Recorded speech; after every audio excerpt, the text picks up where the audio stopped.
Richard Taglieri, Taglieri if you're Italian, and my rank was Yeoman Second Class. Well, it began when I was in high school in 1957 in Wilmington, North Carolina, and I joined the Navy Reserves.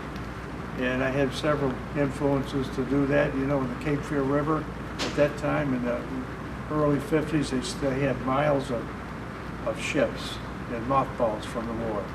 And my father had served in expediting the production of landing craft during the war. So I had, you know, in mind to do something like that.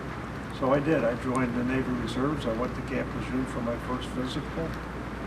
And my basic training was at Great Lakes, Illinois.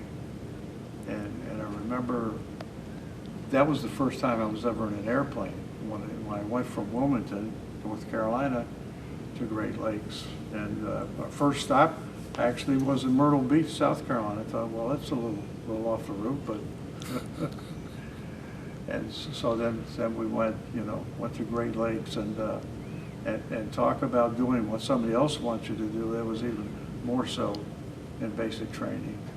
You get you up in the middle of the night to march. I certainly would never have thought of doing that on my own.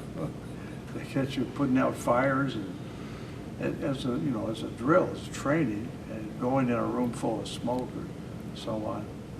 So it was pretty rigorous. I think it was probably early summer. I'm thinking that's what it was.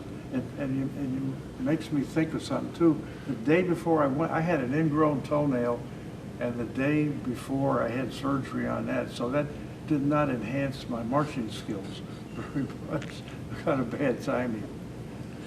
So, and actually, I started to mention my father earlier. He had also been to Great Lakes probably 25, 30 years prior to that. Well, it's a pretty drastic change, you know. I mean, all of a sudden, you're doing what somebody else wants you to do. And I guess that's the biggest difference. It's very regulated. You get up at a certain time and you do certain things at a certain time. And but you get used to it, you know.